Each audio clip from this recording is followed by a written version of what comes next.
y vamos hasta Santa Fe. Federico Castoldi, ¿estás ahí? Hola, ¿cómo están? Un gusto escucharte, Federico, y Sabrina René, es así, ¿no? Sí, acá estoy. Hola, buenas noches. Se las escucha maravillosamente. Bárbaro. Buenas noches, chicos. Buenas noches. Hola, ¿cómo están? Gracias por aguardar estos instantes. Saben que uno habla, la música se extiende, bueno, uno comienza a levitar en el aire. Sí, Pero totalmente. les agradecemos muchísimo y vamos a arrancar por desmitificar una imagen que te envié y me dijiste, eso no está embrujado. ¿Te parece? Sí, la casa de 3 de febrero. Ahí está. Sí. Porque ayer me llega al Instagram con muchas vistas una casa que está en la calle. Relátalo, por favor. Sí, mira, es una casa muy famosa de Santa Fe, de la ciudad de Santa Fe, que se encuentra en 3 de febrero, la calle 3 de febrero, que tiene una historia tiene una arquitectura muy particular, es decir, por su arquitectura es muy, vos la ves y decís, esa casa está embrujada, y encima está abandonada. Sí. Es una combinación que genera muchos rumores en la ciudad. Como ese rumor fue creciendo, y se empezaron a escuchar historias sobre todo la historia que más popular, digamos, que corría y por la cual se sigue haciendo fama con respecto a esa casa, es que durante la inundación de 2003 de Santa Fe, la gran inundación, muchas personas ingresaron a la vivienda, usurpándola, ya que estaba abandonada, y lo que cuenta la historia es que esas personas que habían usurpado se tuvieron que retirar, porque sentían presencias dentro de esa casa. Esa es la historia, digamos. A partir de ahí es que se crea como un mito o se empiezan a generar historias. Por ejemplo, decían que en la historia de esa casa había un niño chiquitito de la familia que vivía en esa casa anteriormente a ser abandonada, que en un momento cruzó la calle con un triciclo y lo atropelló un camión. Pero bueno, más adelante lo que pudimos investigar y averiguar es que todas esas historias que se generaron alrededor de la casa, por ejemplo, la historia de ese chiquito que iba en triciclo y le atropelló un camión, había sucedido a 2 cuadras y no pertenecía a esa familia.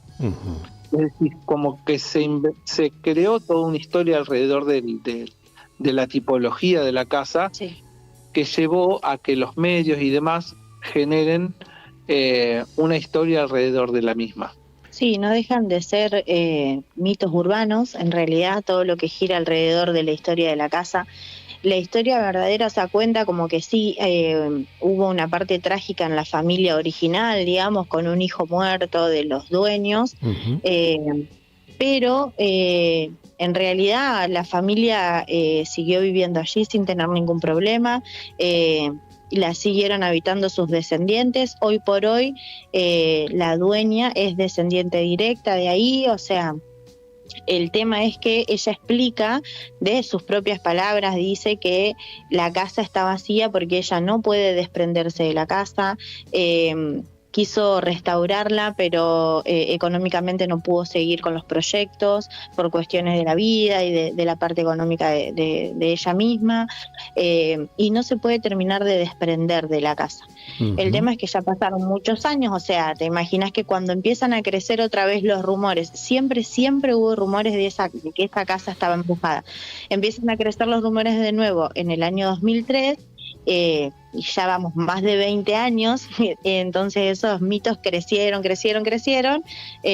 Bueno, ella incluso asegura que nadie usurpó la casa en el año 2003, que en realidad ella la había prestado a amigos cercanos que... se habían inundado, que habían perdido todo por la inundación, que estuvieron un tiempo en la casa, después se la devolvieron, cuando ya pudieron acomodarse se fueron. Digamos, la dueña actual de la casa dice que no, que nada de todo lo que se dice es real. Este año estuvo abierta en varias oportunidades porque ahora sí está a la venta de verdad, pero ella quiere que alguien, o sea, que quien la compre sienta el mismo amor que siente ella por la casa, digamos. Entonces, bueno, básicamente eso. El video tal vez... No, está muy bien la aclaración, sí. Pero entonces dejamos de lado este inmueble, lo dejamos en manos de la inmobiliaria que se haga cargo de esto, con todas las historias que haya o no, y en contraposición a este caso, ahora sí, Sabrina René, contame uno que estremezca a los oyentes del Altillo. Bueno, uno que estremezca. Sí, claro. Sí, claro. Les puedo contar uno que está en la misma zona, o sea, esa casa pertenece a la zona sur de lo que es Santa Fe Capital. A ver. Tenemos un caso que está en la misma zona, a unas cuadras bastante considerables de la casa, pero no deja de ser zona sur, que es una zona, o sea, hay que aclarar esta parte, es una zona considerada muchos años atrás como lo que era la zona roja. Una zona en la que estaba llena de burdeles, claro. Bueno, que corría todo tipo de sustancias también, una zona bastante pesada y oscura. ¿Eso hasta qué épocas? Y eso fue en la época de 1930, entre 1930 y 1950. Todo lo que es la zona que está alrededor de la estación Mitre, de la estación de tren Mitre, que hoy ya no funciona más como estación de tren, hoy es un espacio cultural, pero todo lo que está ahí alrededor, ahí estaban los grandes cabarets de la ciudad. Bueno, nos ha tocado, hoy por hoy es una casa de familia, pero en su momento nosotros lo apodamos el caso Lupanar, lo tenemos subido a nuestras redes. Hoy por hoy vive una familia ahí y bueno, convive con una actividad paranormal bastante considerable. Ahí la historia para nosotros en la investigación, eso fue un caso estremecedor para nosotros, la verdad. Recopilamos muchísima información y las pruebas son contundentes de que allí pasa algo y bueno, esa familia aún convive. Por ejemplo, le pasan cosas como irse a trabajar y cuando vuelven están todos los artefactos prendidos, televisores, aires acondicionados. Les ha pasado, por ejemplo, en un momento desenchufar un ventilador y que el ventilador siguiera funcionando, aún estando desenchufado. ¿Ustedes han podido, usted ante todo, trabajan con equipos? Sí, nosotros trabajamos con equipos, sí. Fabi, te quiere preguntar aquí también. Bueno, ¿y estuvieron ahí en el lugar ustedes? ¿Haciendo pruebas? ¿Pudieron ingresar? Estuvimos en varias ocasiones. Nosotros de la forma que trabajamos normalmente, cuando la familia nos llamó, nosotros lo que pedimos es no conocer demasiado de la historia y el suceso. Claro, para no impregnarte, digamos. Exacto, para no tener no ir predispuestos a encontrar algo. Está muy bien eso. Y justamente que también el consultante pueda confiar en la percepción nuestra. Sí. Entonces lo que hicimos fue hacer de primera mano un recorrido por todo el espacio y ya en el mismo recorrido nosotros lo que tenemos particularmente en nuestro grupo Paranormal Santa Fe es que los integrantes somos muy muy perceptivos, entonces ante esta mediumnidad, tenemos imágenes y sensaciones que se nos presentan en el recorrido antes de utilizar los aparatos. Detenete, hagamos una pausa ahí. Es muy interesante lo que acabas de decir y no lo quiero dejar pasar. ¿Alguno de los integrantes del grupo de ustedes tiene el don de la mediumnidad? Sí. Perdón, ¿los integrantes son ustedes dos o es un equipo más? ¿O hay más? Hay más integrantes, sí. Nosotros dos somos los que siempre salimos cuando nos hacen alguna nota o sea, somos la cara visible del equipo, digamos. Y nosotros dos justamente sí tenemos el don de la mediumnidad, los dos. nos cuesta comunicarlo, pero sí. Sí, Me haces Sí. acordar, ya que hablamos fuera de micrófono del grupo Dogma, con claro, sí. Jorge Fernández Gentile y Diego Cosco, que justamente, Exacto. no me acuerdo, no, era Ariel López. Con Ariel. Ariel yo creo que tenía. Sí, claro, yo lo entrevisté en el 2016 y él después abandonó la actividad. No, pero qué Sí. interesante esto, lo cual lo hace más aterrador, ¿no, ¿Y, Fabio? y ese don es el que lo lleva a meterse en la investigación? Y yo creo que sí. ¿O vino después eso? No, es algo que va de la mano. Mirá, lo que justamente nosotros dos, les habla Fede y Sabri, lo Sí, que sí. compartimos mucho, incluso de chicos, es que siempre nos interesó el mundo justamente porque nos sucedían cosas y nadie nos guiaba de qué nos estaba pasando. Sí, tenemos como esa particularidad de que compartimos casi muy parecida, digamos, la experiencia para los dos, porque tenemos este don desde muy pequeños, digamos, somos conscientes de que lo tenemos. En el caso tuyo, Sabrina, ¿cuándo fue? Sí. ¿A qué edad aproximada? Y yo empecé desde muy, muy pequeña, eran los sueños primero y después de que yo tengo uso de razón, pero yo más o menos tenía 7, 8 años, cuando le empecé a decir a mi mamá que había alguien ahí que me estaba hablando, que había una persona vestida de tal manera, mi mamá se aterraba, pobre. Porque esto a mí, o sea, si hay algo que nos pasa con Fede muy particular es que no tenemos a nadie en la familia que le pasara, somos como medio, claro, no teníamos nadie que nos guíe, que nos entienda, y yo calculo que para las mamás nuestras, digo, yo que soy mamá ahora, debe ser re difícil que un pequeñito venga y te diga, o escuchar hablar al pequeño con alguien cuando en realidad no hay nadie, o sea, un poco extraño todo eso. ¿Y estas percepciones te acompañaron durante tu adolescencia y juventud? Sí, la adolescencia fue muy dura porque era de mucha confusión, porque a mí cuando me pasaba de pequeña, mamá se asustaba tanto, yo vivía a la vuelta de una iglesia. Entonces mamá me llevaba a la iglesia, me pasaban agua bendita, venía el cura, me daba una bendición, como que no sé, mamá intentaba que me sanaran de alguna manera.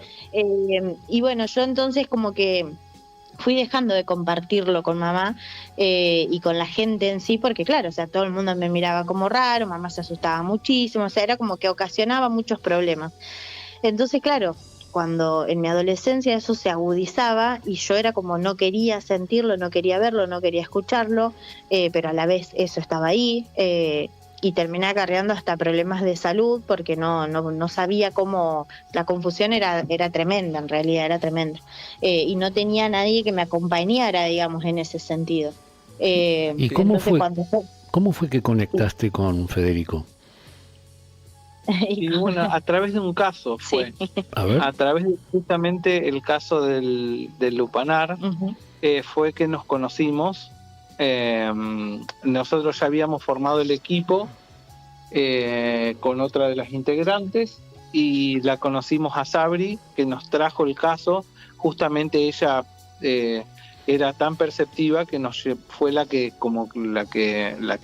Claro, yo al tener, digamos, la familia esta confiaba en mí. Exacto. Y siempre me llamaban porque yo hago limpiezas energéticas. Yo hace unos años empecé como, mi despertar más grande espiritual fue con el nacimiento de mi último hijo, de mi hijo más pequeño, hace 9 años atrás. Fue muy dramático, yo pierdo la vida por unos minutos y cuando la recupero digo, bueno, o sea, empecé a vivir la vida de otra manera y a entender que nada, que tenía que empezar a prestarle atención a todo lo que me pasaba. ¿Tuviste lo que se denomina una ECM, experiencia cercana a la muerte? Sí, perdí la vida aproximadamente, pasaron 20 minutos. ¿Clínicamente fallecida? Sí, clínicamente fallecida, sí. ¿Y te viste desde arriba como suelen verse? En realidad no me vi a mí, o sea, me vi dejando la habitación en la que estaba y yendo, alguien me buscó y me fui hasta donde lo llevaron a mi hijo. En ese momento mi hijo estuvo muy grave en neonatología durante 5 meses y yo en terapia para recuperarme. Pero en ese mismo momento, cuando todo se puso negro, automáticamente como que se enciende la luz de nuevo. Y yo vi los médicos incluso alrededor mío en la camilla, y yo me iba caminando, pero miraba para atrás como ya vengo. Cuando decís todo se puso negro, ¿es metafórico o es real? No, es real, todo se puso negro automáticamente, empecé a escuchar solamente las voces. Se apagó la luz, digamos. Como Se que se hubiese apagó apagado la luz, literalmente se apagó la luz.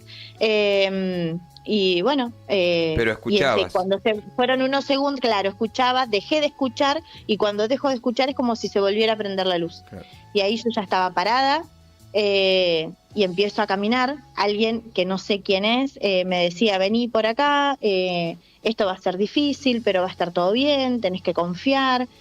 Y yo iba caminando por el sanatorio, llego a donde estaba mi hijo, en una incubadora, me lo muestran, estaba una enfermera con él y me dicen: va a ser muy difícil, pero va a estar todo bien. Y automáticamente, todo se vuelve a apagar de nuevo. Cuando me vuelvo a despertar, estaba con una enfermera encima mío que me estaba acomodando, yo ya estaba en terapia. Cuando abro los ojos, la enfermera me dice: quédate tranquila, tuviste una hemorragia severa, pero estás bien, estás en terapia, no te podés mover, cualquier cosa que necesitas me podés hablar. Yo estaba perdida, no entendía nada. Dije: ¿tenés idea qué pasó con mi hijo? Y me dice: no, mamá, acá no sabemos nada de los bebés, vos estás en terapia. Lo que me llama la atención son 20 minutos, o sea, para ellos 20 minutos tienen que esperar. ¿Cuánto tiempo tienen que esperar para declararte muerta? Porque y la verdad es que 20 minutos es una locura. Es un montón de tiempo. Y yo me acuerdo que, bueno, cuando tuve después, cuando salí de terapia, todo, que tuve la primer charla con mi doctora, ella me dijo, dice: no puedo creer, me dice, que estés viva, es totalmente un milagro, no se puede creer. Dice: si no fuera por el doctor que me estaba asistiendo, esto no pasaba. Me dice: no sabemos cómo pasó, pero bueno, estás acá. Aparte que no me quedó ningún tipo de secuela. Ese ser nada. ¿Y a tu hijo tampoco? Y a mi hijo, sí, mi hijo nació de 26 semanas, pesó 500 gramos al nacer, todavía tiene algunas secuelas, algunas se pueden revertir con el paso del tiempo y otras no, son crónicas. Pero bueno, está vivo. Que es lo más importante. Lo más importante, es un montón. Sabrina, me quedo con una imagen. Sí. Ese ser que decís que te acompañó por el pasillo, ¿podrías describirlo? ¿O sentiste su presencia? Vos sabés que sentí la presencia, y lo que sí puedo decirte es que yo sentía como una paz. Era como entender que estaba todo apagado y que lo único que estaba prendido era yo y el ser que me acompañaba, que me iba mostrando. Se veían como imágenes de una película, digamos. Hoy que lo pienso, digamos, después de 9 años, si miro para atrás era como eso, como ver imágenes de una película, que después, cuando yo salgo de terapia, estaba todo bien, y me llevan a ver a mi hijo por primera vez, entendí que no era la primera vez. Ahí recién me doy cuenta de todo lo que había pasado, que yo ya había estado ahí, que alguien ya me había mostrado, yo ya sabía cómo estaba, en qué lugar estaba, cómo era la incubadora, un montón de cosas. Te hago una pregunta. ¿Tu don te permite ver entidades? Sí. Verlas, verlas físicamente. Sí. Por una experiencia que yo tuve con una persona que vino a mi ámbito laboral, que nosotros teníamos una presencia, ahora está guardada, parece, no sé si se fue o qué, durante mucho tiempo estuvo, y él vino y nos dijo, a nosotros no, pero bueno, a un compañero nuestro nos dijo: acá tienen un muerto. La anécdota la hemos contado 1000 veces, pero no en esta radio. Claro. Y él lo que le dijo a mi compañero es que lo vio, pudo intercambiar un diálogo, incluso le dijo cómo se llamaba. ¿Vos tenés esa posibilidad? Sí. Sí, tengo la posibilidad. ¿Y te pasó ahí en ese lugar que estabas contando cuando justo después derivamos en el lupanar? Claro. No sé cuál era la anécdota que estaban contando. No importa, no, pues nos quedamos en la que ibas a contar como la importante, digamos. Sí, es que yo creo que la más fuerte, una de las más fuertes fue el lupanar, porque, bueno, hicimos un recorrido en cuanto a lo que es la percepción, como solemos hacer siempre, y ahí es donde tanto Sabri como yo sentimos lo mismo en uno de los baños del lugar.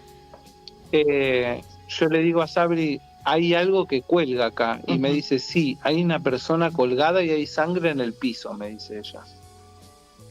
Bueno, digamos ¿viste? que el cuadro era completo. Era completo, sí. Bueno, ¿vos sentías el balanceo de una que alguien persona? Estaba ahorcado ahí, decís. Claro, el baño era, o sea, la puerta está como en un costado, digamos, el baño es larguito, como si fuera un pasillito, y cuando vos abrís la puerta, esa sensación de, claro, y nosotros, o sea, sentimos los dos como esa necesidad de mirar para arriba y ver como acá hay algo, o sea, sí. Sentiste colgaba, como que se balanceaba algo, un cuerpo. Claro, tal cual. Y era un cuerpo. Sí. Era un cuerpo. Y cuando Sí, decís lo de la femenino, no era cualquier cuerpo, era un cuerpo femenino. Sí. Y cuando decís lo de la sangre, ¿la visualizaste? O... Claro, eso lo sintió solo Sabri. Sí, yo le dije, veo sangre en el piso. Sí. ¿Y qué experiencia podés contar, Terrible. vos, Sabri, o Federico, el que quiera, de algún diálogo o intercambio con alguna de estas entidades? ¿Tienen alguna experiencia de ese tipo para contarnos? Sí, puede ser la en el Hotel Edén de La Falda, Córdoba, al cual, bueno, de paso les comentamos que vamos a volver. Sí, en vamos octubre, a hacer una ¿no? investigación. Sí, El en 31 de octubre y 1 de noviembre tenemos el Hotel Edén de Córdoba para Santa Fe Paranormal y Dogma Argentina. Vamos a hacer una colaboración entre los dos equipos, que la verdad estamos re contentos de eso. Sí, porque si hay algo que sí, a nosotros nos emociona mucho, sí. Porque seguimos mucho el trabajo que hace Dogma y nos encanta. Así que bueno, para nosotros estamos es muy un en montón. contacto con ellos. Sí. Y bueno, de hecho vamos muy seguido nosotros a La Falda, Córdoba, y en el Hotel Edén fuimos 15 minutos que tenemos ese video colgado en las redes, y yo creo que fueron los 15 minutos más largos de mi vida. Tal es así que, bueno, el Hotel Edén está cargado de mucha historia. Sí. Y mucha yo lo conozco, energía, pero no importa, contalo, narralo para los que no lo conocen. Claro. Particularmente es un hotel, bueno, con mucha historia, con muchas personas y mucha energía puesta en ese hotel, tal es así que tardó muy poco tiempo por lo que era la época en inaugurarse el hotel, y había mucho puesto energéticamente ahí. Bueno, era como y no solo eso, sino que fue muy famoso el hotel porque durante la pandemia de la tuberculosis, muchas personas iban a La Falda justamente porque era el tercer mejor ambiente y clima del mundo.